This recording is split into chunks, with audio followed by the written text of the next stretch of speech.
নমস্কাৰ বন্ধুসকল, আজি আমি Assam sports and sports personalities of Assam অসমৰ খেলুৱৈ আৰু খেল জগতৰ ওপৰত 30টাকৈ গুৰুত্বপূৰ্ণ MCQ আলোচনা কৰিম, যিবোৰ আগন্তুক গ্ৰেড 4 এক্সাম আৰু আসাম পুলিচ ৰিটেন এক্সামিনেশ্যনৰ বাবে খুবেই গুৰুত্বপূৰ্ণ হ'ব। ভিডিঅ'টো শেষলৈ চোৱাৰ বাবে আহ্বান থাকিল। বলক পলম নকৰাকৈ কোৱেশ্যনলৈ আগবাঢ়ো। আজিৰ প্ৰথমটো প্ৰশ্ন, When did Shiva Thapa receive the Arjuna award? Shiva থাপাই কেতিয়া অৰ্জুন বঁটা লাভ কৰিছিল?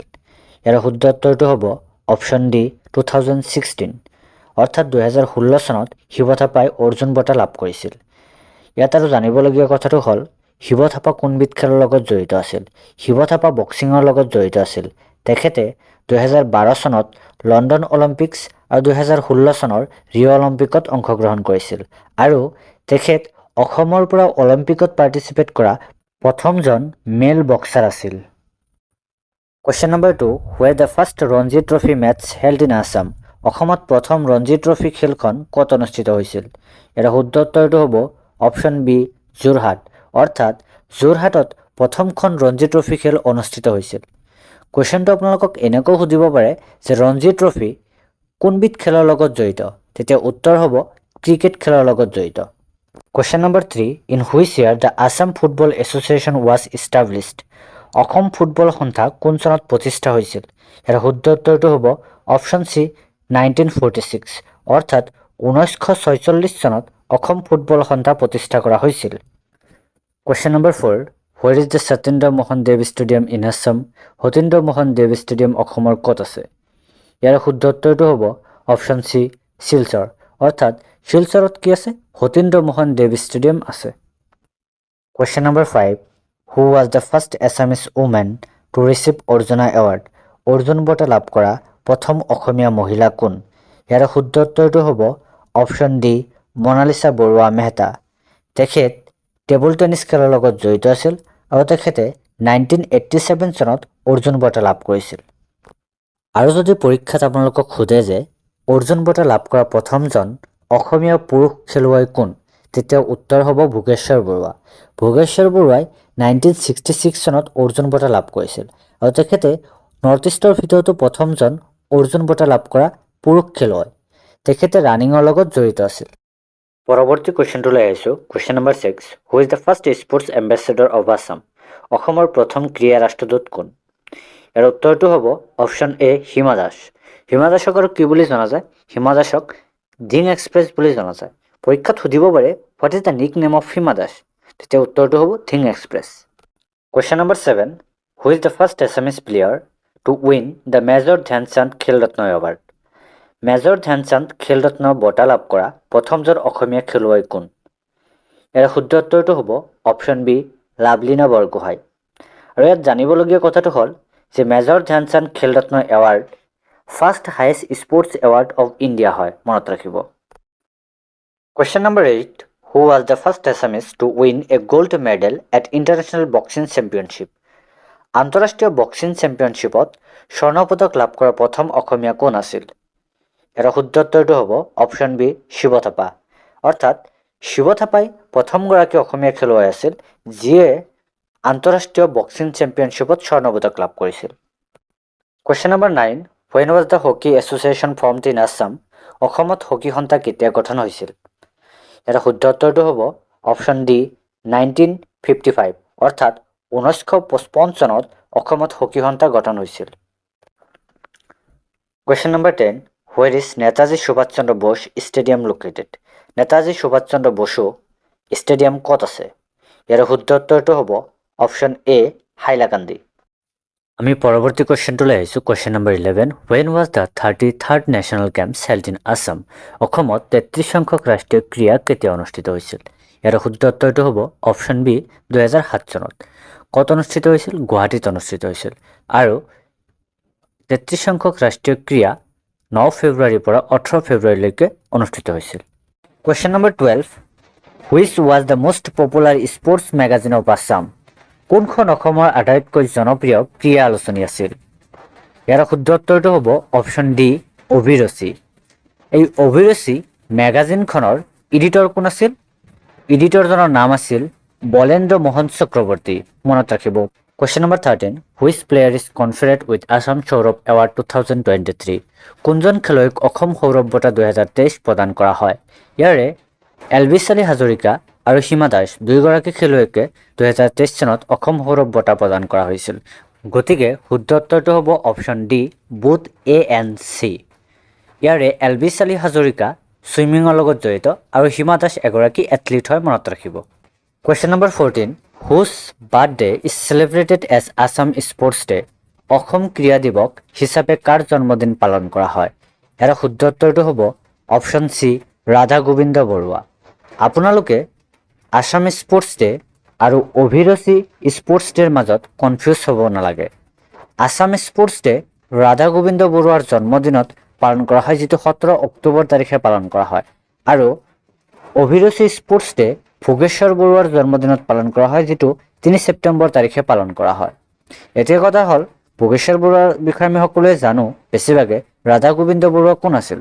ৰাধা গোবিন্দ বৰুৱা প্ৰায় 1 দশকৰো বেছি সময় আসাম ক্ৰিকেট এছ'চিয়েশ্যনৰ প্ৰেছিডেণ্ট আছিল, আৰু গুৱাহাটীৰ আইকনিক নেহেৰু ষ্টেডিয়ামখন তেওঁৰ তত্ত্বাৱধানতে বা তেওঁৰ লিডাৰশ্বিপত 1962 চনত নিৰ্মাণ কৰা হৈছিল। Question number 15. Where is Sri Sri Aniruddhadev Sports University located? Sri Sri Aniruddhadev ক্ৰীড়া বিশ্ববিদ্যালয় ক'ত অৱস্থিত? ইয়াৰ শুদ্ধ উত্তৰটো হ'ব অপশ্যন বি ডিব্ৰুগড়। অৰ্থাৎ ডিব্ৰুগড়ত শ্ৰী শ্ৰী অনিৰুদ্ধদেৱ ক্ৰীড়া বিশ্ববিদ্যালয় আছে। আমি পৰৱৰ্তী কুৱেশ্যনটোলৈ আগবাঢ়িছোঁ। Question number 16. Who was the first woman from Assam to win an international gold medal in sports? অসমৰ পৰা আন্তৰ্জাতিক ক্ৰীড়াত স্বৰ্ণ পদক লাভ কৰা প্ৰথমগৰাকী মহিলা কোন আছিল? ইয়াৰ শুদ্ধ উত্তৰটো হ'ব অপশ্যন ডি অংকুশিতা বড়ো। তেখেতে 2017 চনত AIBA world youth women's boxing চেম্পিয়নশ্বিপত স্বৰ্ণ পদক লাভ কৰিছিল। পৰীক্ষাত কুৱেশ্যনটো বেলেগ ধৰণৰ সুধিব পাৰে যে অংকুশিতা বড়ো কোনবিধ খেলৰ লগত জড়িত আছিল? তেতিয়া শুদ্ধ উত্তৰটো হ'ব বক্সিং খেলৰ লগত জড়িত আছিল। Question number 17. When did the first international cricket match played in Assam? অসমত প্ৰথমখন আন্তৰ্জাতিক ক্ৰিকেট খেল কেতিয়া খেলা হৈছিল? ইয়াৰ শুদ্ধ উত্তৰটো হ'ব option C 1983। Question number 18. Which Assamese player has won the national badminton championship 3 times? কোনজন অসমীয়া খেলুৱৈয়ে 3বাৰ ৰাষ্ট্ৰীয় বেডমিণ্টন চেম্পিয়নশ্বিপত জয়লাভ কৰিছিল? ইয়াৰ শুদ্ধ উত্তৰটো হ'ব option A Dipankar Bhattacharjee. Question number 19. Who was the first Assamese to become the president of the Indian Football Federation? ভাৰতীয় ফুটবল ফেডাৰেশ্যনৰ সভাপতি হোৱা প্ৰথমজন অসমীয়া কোন আছিল? ইয়াৰ শুদ্ধ উত্তৰটো হ'ব অপশ্যন বি নুৰুল আমিন। আমি ইয়াৰে তালিমেৰান আউৰ বিষয়ে জানি থোৱা খুবেই ভাল হ'ব। তেখেতে 1948 চনত লণ্ডনত যি ছামাৰ অলিম্পিক্স হৈছিল, তাতে ভাৰতীয় ফুটবল দলৰ কি আছিলে? কেপ্টেইন আছিলে। Question number 20. Who was the first Assamese to win a gold medal at the Asian Games? Asian গেমছত স্বৰ্ণ পদক লাভ কৰা প্ৰথমগৰাকী অসমীয়া কোন আছিল? ইয়াৰ শুদ্ধ উত্তৰটো হ'ব অপশ্যন চি ভোগেশ্বৰ বৰুৱা। ভোগেশ্বৰ বৰুৱাই 1966 চনত এছিয়ান গেমছ যিটো বেংককত অনুষ্ঠিত হৈছিল, তাৰে 800 মিটাৰ ৰানিং ইভেণ্টত কি পাইছিল? স্বৰ্ণ পদক লাভ কৰিছিল। পৰৱৰ্তী কুৱেশ্যনটোলৈ আগবাঢ়িছোঁ। Which team wins the Bordoloi trophy 2023? 2023 চনৰ বৰদলৈ ট্ৰফি কোনটো দলে জয়লাভ কৰিছিল? ইয়াৰ শুদ্ধ উত্তৰটো হ'ব অপশ্যন এ অইল ইণ্ডিয়া FC। আমি ইয়াতে বৰদলৈ ট্ৰফিৰ বিষয়ে কেইটামান ফেক্ট জানি থোৱাটো খুবেই ভাল হ'ব। বৰদলৈ ট্ৰফি 1952 চনত কি কৰিছিল? শুভাৰম্ভ কৰা হৈছিল, আৰু এইটো অসমৰ ছেকেণ্ড ওল্ডেষ্ট ফুটবল টুৰ্ণামেণ্ট হয়, মনত ৰাখিব। 1952 চনত যেতিয়া বৰদলৈ ট্ৰফি খেলখন আৰম্ভ হৈছিল, সেই টুৰ্ণামেণ্টত ৰেলৱে স্পৰ্টছ ক্লাবে কি হৈছিল? বিজয়ী হৈছিল। আৰু যদি পৰীক্ষাত সোধে যে কোনটো দলে মেক্সিমাম টাইম বৰদলৈ ট্ৰফি জয়লাভ কৰিছিল, তেতিয়া শুদ্ধ উত্তৰটো হ'ব মোহন বাগান এথলেটিক ক্লাবে কি কৰিছিল? বৰদলৈ ট্ৰফি চবতকৈ বেছি জয়লাভ কৰিছিল। Question number 22. Who is the first player from Assam to participate in Olympic Games? Olympic খেলত ভাগ লোৱা অসমৰ প্ৰথম খেলুৱৈ কোন আছিল?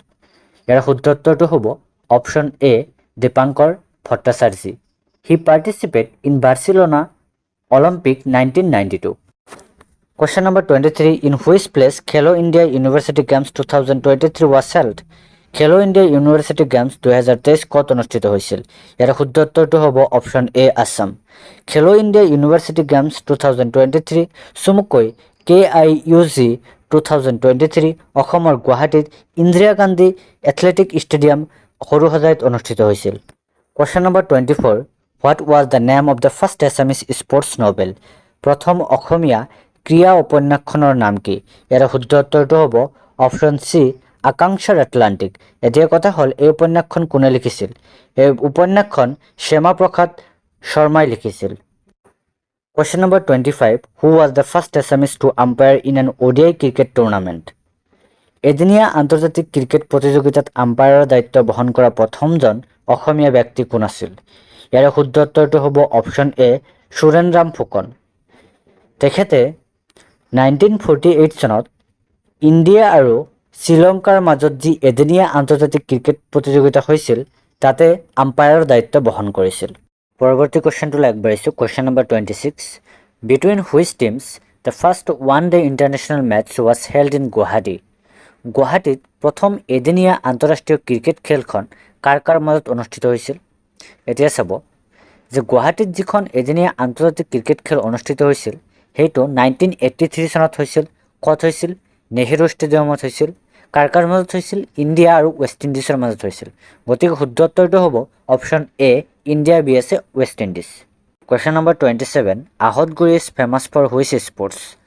কোনটো খেলৰ বাবে আহতগুৰি বিখ্যাত? আমি হয়তো সকলোৱে ইয়াৰ আনচাৰ জানো। শুদ্ধ উত্তৰটো হ'ব অপশ্যন সি বাফেলো ফাইট, অৰ্থাৎ আহতগুৰি ম'হ যুঁজৰ বাবে বিখ্যাত। এতিয়া বুলবুলি ফাইটটো ক'ত হয়? বুলবুলি ফাইটটো হাজোত হয়, মনত ৰাখিব। Question number 28. In which category did Lovlina Borgohain win the bronze medal at the Tokyo Olympics? Lovlina বৰগোহাঁয়ে কোনটো বৰ্গত টকিঅ' অলিম্পিকত ব্ৰঞ্জৰ পদক লাভ কৰিছিল? ইয়াৰ শুদ্ধ উত্তৰটো হ'ব অপশ্যন সি ৱেল্টাৰ ৱেট কেটেগৰী। এতিয়া ৱেল্টাৰ ৱেট কেটেগৰী কাক কোৱা হয়? 69 কেজি ৱেট যিটো আছে তাক ৱেল্টাৰ ৱেট কেটেগৰীত ধৰা হয়। আৰু টকিঅ' অলিম্পিক কেতিয়া হৈছিল? টকিঅ' অলিম্পিক 2020 চনত অনুষ্ঠিত হৈছিল। Question number 29. Who was the first FIFA referee from Assam? অসমৰ প্ৰথমজন ফিফা ৰেফাৰী কোন আছিল? ইয়াৰ শুদ্ধ উত্তৰটো হ'ব অপশ্যন এ বাবুল বাৰ্মিছ, অৰ্থাৎ বাবুল বাৰ্মিছ হৈছে অসমৰ পৰা ফিফাত ৰেফাৰী হোৱা প্ৰথমজন অসমীয়া। এতিয়া আমি ইয়াত ফিফাৰ হেডকোৱাৰ্টাৰ বিষয়ে জানি থোৱাটো ভাল হ'ব। ফিফাৰ হেডকোৱাৰ্টাৰ ক'ত অৱস্থিত? ফিফাৰ হেডকোৱাৰ্টাৰ জুৰিচ ছুইজাৰলেণ্ডত অৱস্থিত। আজিৰ শেষৰটো প্ৰশ্ন। Question number 30. How many medal was won by Assam in 37th National Games? 37 সংখ্যক ৰাষ্ট্ৰীয় খেলত অসমে কিমান পদক লাভ কৰিছিল? এতিয়া কথা হ'ল 37th নেশ্যনেল গেমছ ক'ত অনুষ্ঠিত হৈছিল? গোৱাত অনুষ্ঠিত হৈছিল। আৰু তাতে কোনখন ৰাজ্যই প্ৰথম হৈছিল? 37th নেশ্যনেল গেমছত মহাৰাষ্ট্ৰই কি হৈছিল? প্ৰথম স্থানত আছিল। আৰু তাতে অসমে 56খন মেডেল পাইছিল মুঠ। গতিকে শুদ্ধ উত্তৰটো হ'ব অপশ্যন বি 56। আৰু এই 56টা মেডেল পাই অসমে কিমান পজিশ্যনত আছিল? অসমে 12 নম্বৰ পজিশ্যনত আছিল, মনত ৰাখিব। আজি আমি আছাম স্পৰ্টছ আৰু স্পৰ্টছ পাৰ্চনেলিটিছ অফ আছামৰ ওপৰত খুবেই সাম্ভাব্য আৰু অতি গুৰুত্বপূৰ্ণ 30টাকৈ MCQ আলোচনা কৰিলোঁ। যদি ভিডিঅ'টো ভাল লাগিছে অনুগ্ৰহ কৰি লাইক কৰিব আৰু এনেধৰণৰ কোৱালিটি কুৱেশ্যনছ পাবলৈ আমাৰ চেনেলটো ছাবস্ক্ৰাইব কৰিব আৰু লগতে বন্ধুবৰ্গৰ সৈতে শ্বেয়াৰ কৰিবলৈ নাপাহৰিব। থ্যাংকছ ফৰ ৱাচিং। Keep learning with পাৰদান।